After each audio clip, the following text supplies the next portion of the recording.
YouTube versus Instagram. Which will win in the battle for best lead generation platform for agents, brokers, and team leaders? Can we get like a ding, ding, ding boxing sound effect? Let's get to it.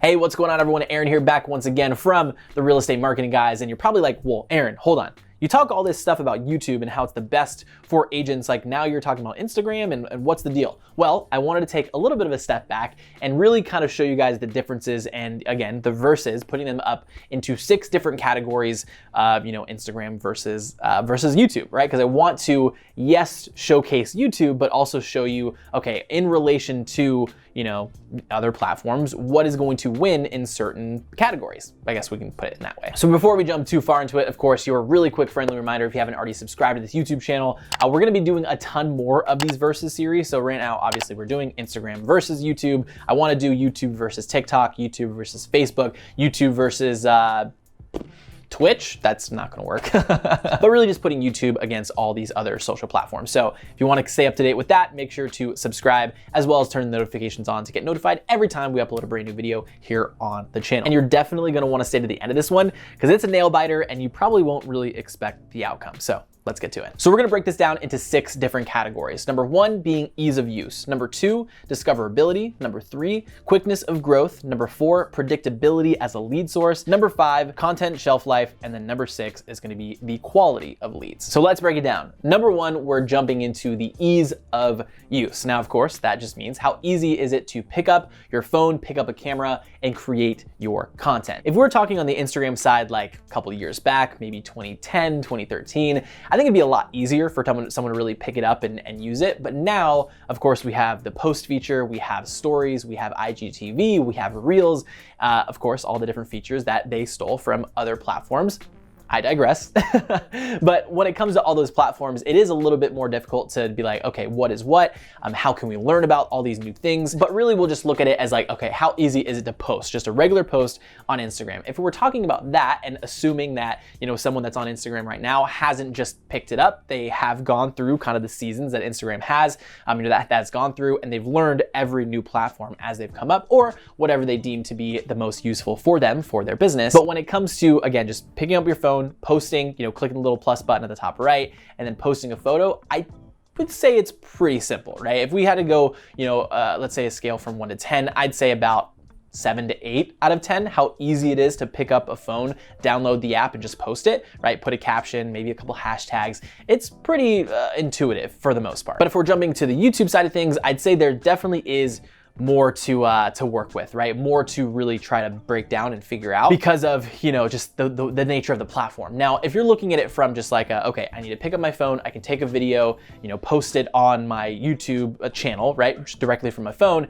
that's pretty simple. But when it comes to actually seeing success on YouTube, knowing all the things that go into it, right? The right titles, descriptions, thumbnails, putting the right metadata, doing some editing to the videos and making sure that you're uploading at the right time because of all those different things. And your head might be hurting me just saying that. But those things all together, I'd say, again, the ease of use for YouTube is probably about 3 out of 10, maybe 3 to 4 out of 10.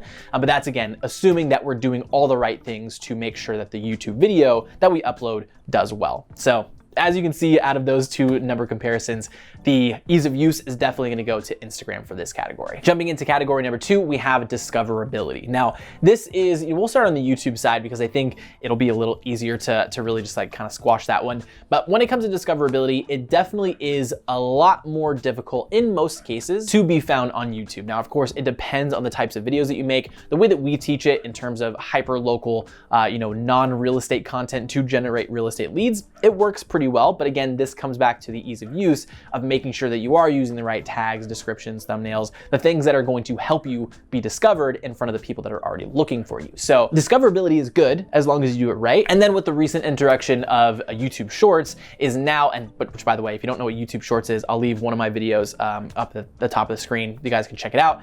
So you figure out a full tutorial on how to use YouTube Shorts. But it really is, without that, discoverability for YouTube, I'd say, if you don't know how to do it, is like a 2 out of 10. If you know how to do it, is like a 9 out of 10, because you're getting in front of the people that are already searching for the thing that you're putting out there. We'll leave that for the discoverability. We'll talk a little bit more about that down in the next couple points. But let's talk about Instagram, right? How easy is it to be discovered on Instagram? And with all the different types of, basically apps that are all within Instagram, you have Reels, you have posts, you have stories, you have all these, hashtags, you have all these ways to be discovered. Really, I'd say the two biggest ways to be discovered on Instagram would be through hashtags and through Reels, at least right now, if you're watching this about May of 2021. So when you post something on Instagram and you use specific hashtags, it opens up your discoverability to, other people that are either following those hashtags or searching for those specific hashtags, which is really cool, right? Because you can really start to cater the people that are seeing your videos videos or posts based on what people are searching for. Now, jumping into hashtags just a little bit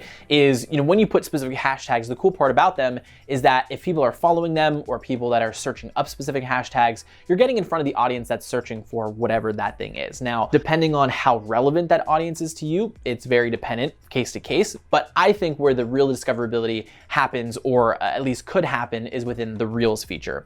Reason being is Reels isn't so much, at least from what I understand, is not really up to algorithms as much as like regular posts have been. So you can just post a bunch of stuff on Reels, and if you get lucky and you have the right type of content and it puts it in front of the right types of people, you have the ability to go viral, which is getting in front of people that might not have seen your stuff in the first place. When it comes to discoverability, if we take it in those simplest means, I definitely have to give it to Instagram again, because it's a little bit easier and a little bit more straightforward to just kind of post a bunch over on those platforms and then get discovered by new people. Jumping into category number 3, we have the quickness of growth. We'll start on Instagram on this one. So with Instagram, quickness of growth, kind of back to the discoverability side, is I really think it depends on how much work you're willing to put into the platform itself. And I think that kind of goes with everything. The amount of work that you do is going to dictate the results that you see. But when it comes to quickness of growth and almost, immediate growth, I'll definitely say that Instagram is a little bit easier than YouTube, mostly because of the fact that, again, as long as you put the Reels out there, you're putting out consistent content, you're doing, Gary V's $1.80 strategy, I think is what it is. You're going to then go out, get in front of those people, comment on all their stuff, or get found by the right people in Reels, and they're gonna follow you. Now, when we're talking about the YouTube side, quickness of growth, we kind of touched on it earlier as well, is there is the expectation that it is going to take a little bit longer when it comes to posting on YouTube. The reason being is because YouTube isn't gonna really start to push your content in front of people until they realize that you're someone that's consistent. Now, there is a caveat with that as long as you're following a lot of the content that we recommend, I'll put up a video about like the 5 videos that we recommend to start with on your real estate YouTube channel. But if you're not posting those at a consistent basis with all the right, the things that they need to be discovered, then it will take a lot longer. But we've seen, people that we've worked with, my business partner, even specifically, he has a channel where he lives, talking about all the things that you need to know when it comes to living there. And he's been able to build his channel, I think up to about 300 subscribers, had about 20 to 25 people reach out up to this point. So quickness of growth, I definitely have to say, goes to Instagram in most cases. But YouTube, actually we'll touch on this here in just a second, but YouTube could be better for specific expectations that you're setting. Last 3 ones have gone to Instagram. Aaron, what the heck is going on? You talk about YouTube and how it's the best platform out there. Don't worry, we're getting to the next 3, and I think you'll be surprised on how we kind of go through these. So jumping into category number 4 is going to be predictability as a lead source. Now, of course, listening to that, you're like, well, of course, Aaron, I do need predictability in my, the lead flow. And I think that's the really big thing that a lot of people not necessarily get wrong, but they're not really focusing on the right things. The first 3 categories, ease of use, the discoverability, as well as the quickness of growth, is those 3 things are, at least from my experience, a lot of them are based on vanity metrics, right? Getting new followers, getting new eyeballs, getting more engagement, but they don't actually convert a lot of times over into business done. Which again, I think this might be my own personal opinion, but you want to have some predictability in the business you're bringing through from the time that you're spending on these platforms. So when we're talking about predictability, let's talk about Instagram. Instagram, when it comes to generating buyers and sellers for your real estate business, is definitely gonna be a little bit more difficult. And the reason that I say that that is because it's very much so like the audience on,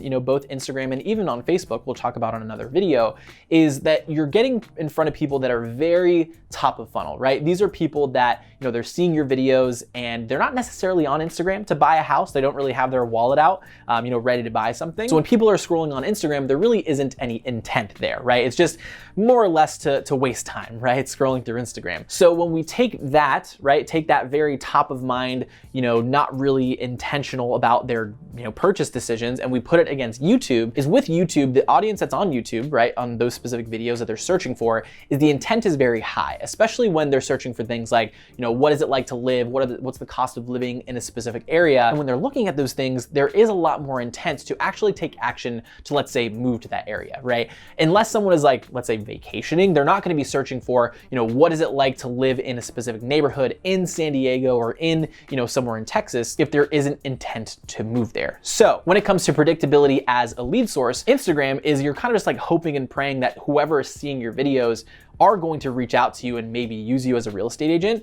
But at the end of the day, it's like there's no actual predictability behind, are the viewers that are seeing this someone that's going to not necessarily transact with me, because that sounds kind of dirty, but the amount of time that I'm putting into this, is it actually converting into anything? So when we put that against YouTube, right, the people that are searching, the people that are subscribing to you on YouTube, it's for a reason. And really all we need to do is nurture that audience, give them the content they want, and when they are looking to move, like actually move or relocate to the area, who do you think they're gonna reach out to first?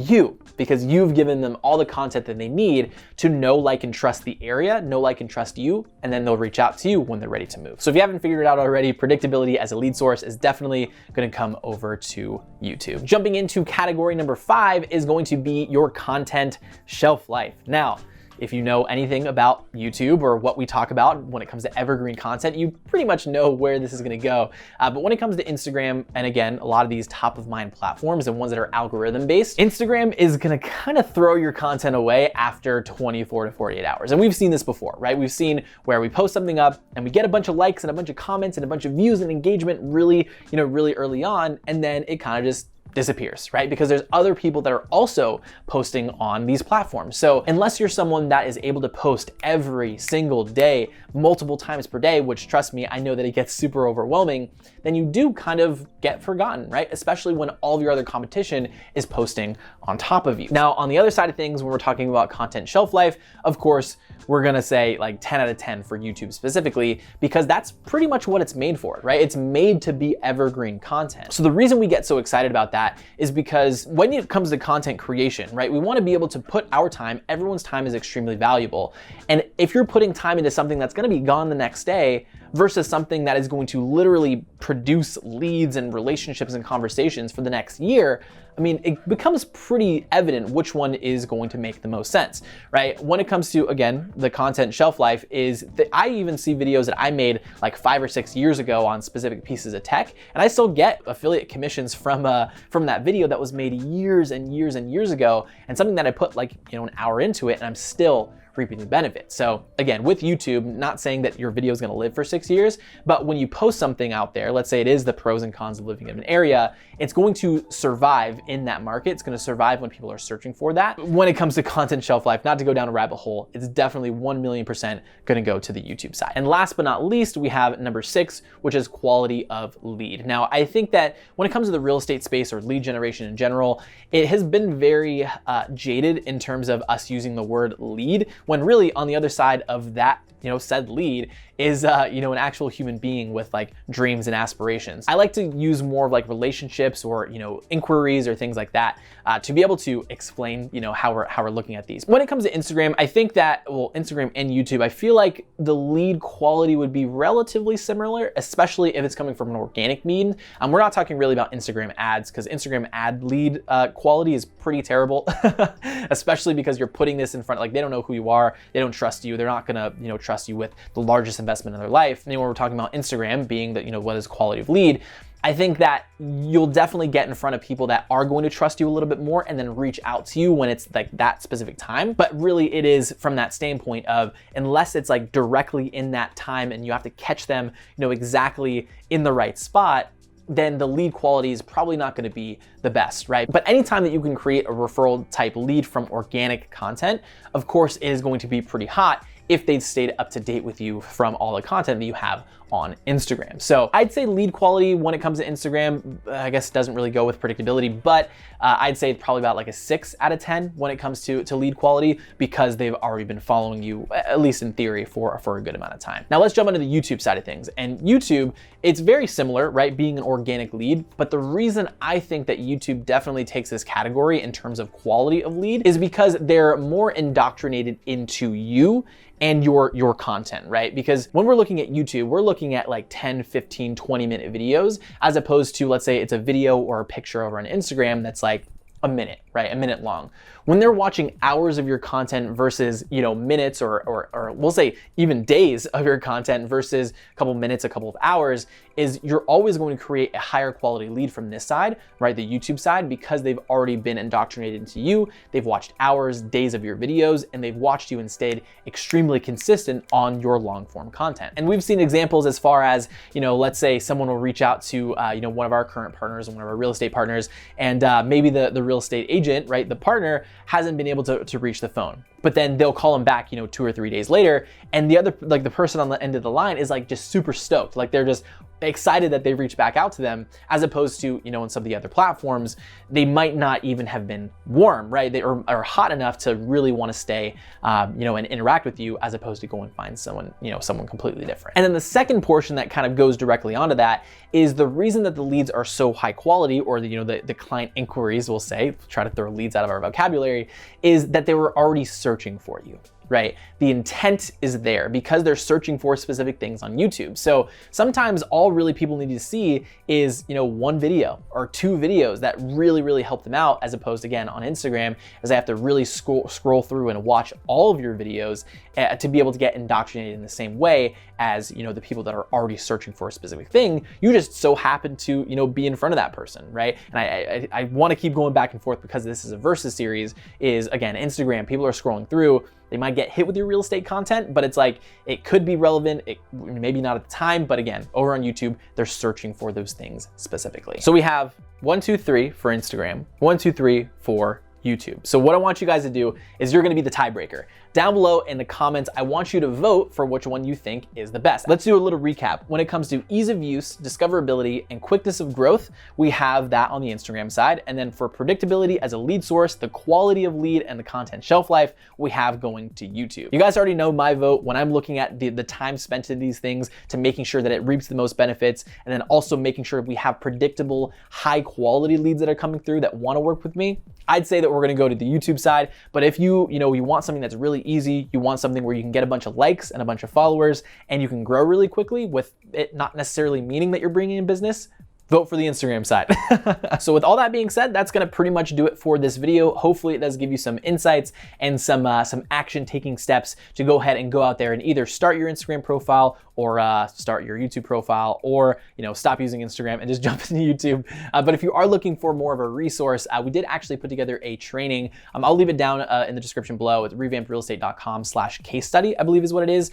And just double check down there and click that to make sure you go over to the new page. And we did an entire training about what we do specifically to build out our, our real estate YouTube channels. At this point, we're managing about 2 to 3 dozen of them, and helping people pretty much scale their YouTube side of things and lead generation all across the US and pretty much all across the world. So with that being said, guys, check out the training. Other than that, if you're not already subscribed to the YouTube channel, make sure you do so by clicking the button below.